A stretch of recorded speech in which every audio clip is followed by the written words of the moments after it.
अस्सलाम वालेकुम, मैं हूं राना अदनान शबीर खान और आप देख रहे हैं नवाए फिक्र। आपको याद होगा कि बैरिस्टर गौहर साहब और चीफ ऑफ आर्मी स्टाफ की एक मुलाकात की खबर चंद दिन पहले खबरों की जीनत थी और उस मुलाकात को लेकर पाकिस्तान तहरीक इंसाफ और इमरान खान साहब ने खूब खेला। उस मुलाकात के बाद जब एक सहाफ़ी ने बैरिस्टर गौहर साहब से पूछा तो उन्होंने स्ट्रेट अवे इससे डिनाई कर दिया। सियासी कायदीन के हमरा आप भी वहाँ आर्मी चीफ से मुलाकात में थे, तो क्या इत्तेफाक राय किसी बात पे हुआ है इस चीज में? नहीं, मैं नहीं था। आप मीटिंग में नहीं थे? नहीं, मैं मीटिंग में नहीं। बैरिस्टर साहब की मुलाकात हुई है आर्मी चीफ से जो सिक्योरिटी पे, उसमें क्या इत्तेफाक हुआ है सिक्योरिटी के हवाले से? मेरी हुई थी, उसके अलावा तमाम पार्टी से उन्होंने की थी, तो मैं चेयरमैन बैरिस्टर साहब भी थे। गौहर साहब हमारी मीटिंग में डेफिनेटली वो मौजूद थे। अब इतने दिन दहाड़े मीटिंग हो रही है, उसमें भी आप बोलें कि मैं मौजूद नहीं था। मैं तो कहूंगा कि थे और मुझे खुद पता नहीं चला कि क्यों इसको छुपाया जा रहा है। ये मैंने अपने गाँव की और बुनेर के ऑपरेशन के किस्से भी सुनाए। आर्मी चीफ से मुलाकात हुई है आपकी, ये क्या खबरें? नहीं, मेरी बिल्कुल मुलाकात नहीं हुई। लोग चलाते रहते, बातें होती रहती। फिर चंद दिन के बाद इमरान खान साहब ने खुद सहाफ़ियों को बता दिया कि जनाब बैरिस्टर गौहर साहब की चीफ ऑफ आर्मी स्टाफ से मुलाकात हुई है। उसके बाद वही बैरिस्टर गौहर जो पहले इनकार कर रहे थे इस मुलाकात से, वो भी मान गए कि जी क्योंकि खान साहब ने कह दिया है तो मैं भी मान जाता हूँ। तो मुझे जैसे एक आम आदमी को ये बात समझ आती है कि इमरान खान साहब डिसाइड करेंगे कि बैरिस्टर गौहर ने कब झूठ बोलना है, कब तक बोलना है और फिर कब सच या हकीकत को तस्लीम करना है। Let's rephrase that. उम्मत मुस्लिमा का लीडर, रियासत मदीना का दावेदार इमरान खान डिसाइड करेगा कि उनका नामजद चेयरमैन या उनकी पार्टी लीडरशिप आवाम से कब झूठ बोलेंगे, कब तक बोलेंगे और फिर कब अपनी बात से यू टर्न लेंगे।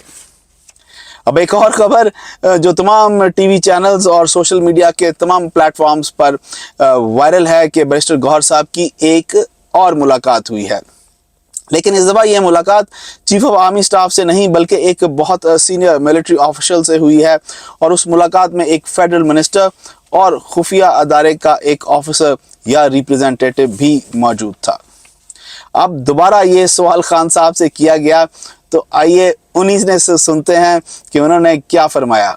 जरा के कहना है कि 190 मिलियन पाउंड रेफरेंस के बाद जो फैसला आया इस केस का, उसके बाद 2-3 दिन बाद बैरिस्टर गौहर खान की आला सतह एक मीटिंग हुई है और उस बारे में उन्होंने इमरान खान को भी आगाह किया है और इमरान खान को उन्होंने बताया, दरखास्त की है कि इस मुलाकात के हवाले से जो हमारे राब्ते हो रहे हैं या बातचीत हो रही है, इस हवाले से आप मोहतात रवैया अपनाएं। आज दिलचस्प बात यह कि जब मैंने इमरान खान से ये पूछा कि जो ये खबरें आ रही है कि बैरिस्टर गौहर खान की दूसरी मुलाकात भी हुई है, बैरिस्टर गौहर खान उनके पीछे खड़े थे लेकिन इमरान खान ने अवॉइड किया और बैरिस्टर गौहर खान उनके पीछे मुस्कुरा रहे थे। जी सुना आपने, जियो के शबीर डार साहब फरमा रहे हैं कि इमरान खान ने सवाल को अवॉइड किया और बैरिस्टर गौहर साहब मुस्कुरा रहे थे।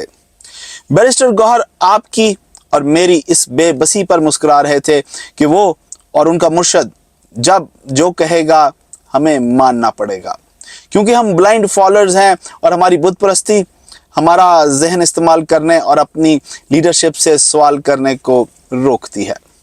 झूठ बोलना और बहुत रवानी और फरावानी से बोलना खान साहब का खासा है। आज से 2 साल पहले उस वक्त के DGISI ने क्या कहा था वो आज के दिन भी बिल्कुल ठीक है। आइए दोबारा सुनते हैं कि उन्होंने क्या कहा था।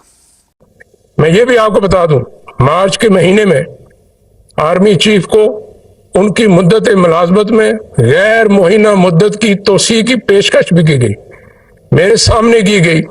ये बहुत पुरकशिश पेशकश थी लेकिन उन्होंने इसको भी ठुकरा दिया। अगर आप समझते हैं कि आपका सुपा सलार गद्दार है, मीर जाफर है, तो उसकी मुद्दत मुलाजमत में इतनी तोसी क्यों दे रहे हैं? अजीब बात है। आप समझते हैं सुपा सलार गद्दार है लेकिन आप उन्हें कह रहे हैं कि पूरी जिंदगी के लिए अगर आपने इस मुलाजमत में रहना तो रहें, और अगर वो वाकई आपके नजर में गद्दार है, आपकी सोच में गद्दार है, तो फिर आज भी उनसे पसे पर्दा क्यों मिलते हैं? मुझे आपके मिलने पे एतराज नहीं है, आप मिलिए, ये हमारा फर्ज है इस मुल्क के हर शहरी की आवाज पे लब्बैक कहना, लेकिन ये ना करें कि आप रात की खामोशी में बंद दरवाजों के पीछे हमें मिलें अपनी आईनी गैर आईनी ख्वाहिशात का इजहार करें, वो भी आपका हक है, लेकिन ये नहीं हो सकता कि दिन की रोशनी में उसी बंदे को आप गद्दार कहें। आपकी कौलो फेल में, फिक्र तदब्बर में इतना खुला, इतना बड़ा तजाद ठीक नहीं। आज हुकूमत से भी मुज़ाकरात होने थे। आज हुकूमत की मुज़ाकराती कमेटी 45 मिनट्स तक पाकिस्तान तहरीक इंसाफ की मुज़ाकराती कमेटी का इंतज़ार करती रही, मगर वो नहीं आए और बताकर नहीं आए कि हम नहीं आएंगे।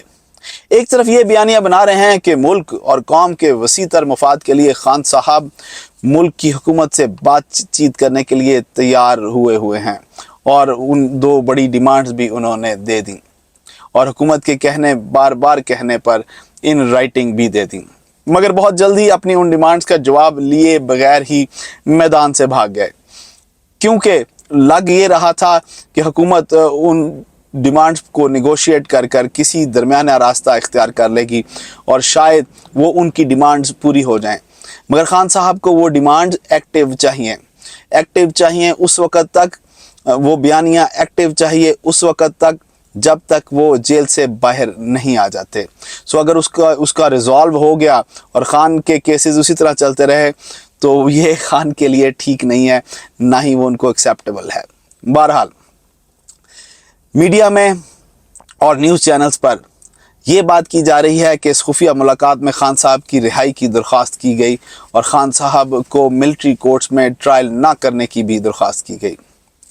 जब पीटीआई पब्लिक डोमेन में बात करते हैं तो 9 मई और 26 नवंबर के जुडिशल कमीशन की बात करते हैं, सियासी कैदियों की बात करते हैं, गोली क्यों चलाई की बात करते हैं, मगर बंद दरवाज़ों में रात के अंधेरे में अवाम, जमहूरियत, इंसाफ, इन सब का प्रोग्राम तो बढ़ गया।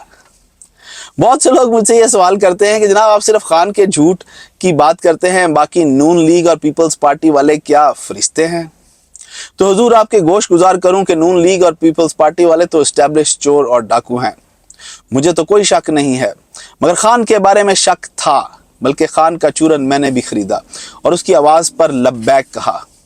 मगर मेरे में और आप में फ़र्क ये है कि मुझे खान के वोट ऑफ नो कॉन्फिडेंस के बाद शऊर नहीं आया। मेरी सियासी बलूगत 2 साल नहीं है। मेरे वालिदैन और मेरे साथियों ने मेरे अंदर क्रिटिकल थिंकिंग और सवाल करने की अहलियत को बचपन से ही उजागर किया, अंधी तकलीद और बुत परस्ती से रोका, सच और झूठ में कैसे फ़र्क करना है ये सिखाया। इमरान खान साहब ने जो मुझे सबसे ज़्यादा तकलीफ़ दी वो ये कि उन्होंने मेरे मज़हब की सेंसिटिविटीज़, जिसे वो इस्लामिक टच का नाम देते हैं, उसको प्ले करके मेरी जज्बात के साथ खिलवाड़ किया। मुझे ये खान साहब से बहुत बड़ा गिला है, आज भी है। इमरान खान साहब के बयानियों की जंग खान के अपने पैरों की बेड़ियां बन गई हैं। खान के झूठे बयानिए खान के अपने सामने आकर खड़े हो गए हैं। खान एनआरओ और डील के अल्फाज को इतना बदनाम कर चुके हैं कि अब वो खुद एनआरओ या डील के लिए डेस्परेट तो हैं, मगर अगर किसी डील में गए तो ये उनकी सियासी मौत होगी। अब खान को एनआरओ या डील के लिए कोई ऐसा लफ्ज़ ढूंढना पड़ेगा जो उनकी फेस सेविंग भी कर सके। अगर कोई ऐसा लफ्ज़ आपके जहन में है तो कमेंट्स में ज़रूर शेयर करें। मैं आपसे इजाज़त लूँगा। अल्लाह आप सबको आसानियाँ नसीब फरमाए और आसानियाँ तकसीम करना नसीब फरमाए। अस्सलाम वालेकुम।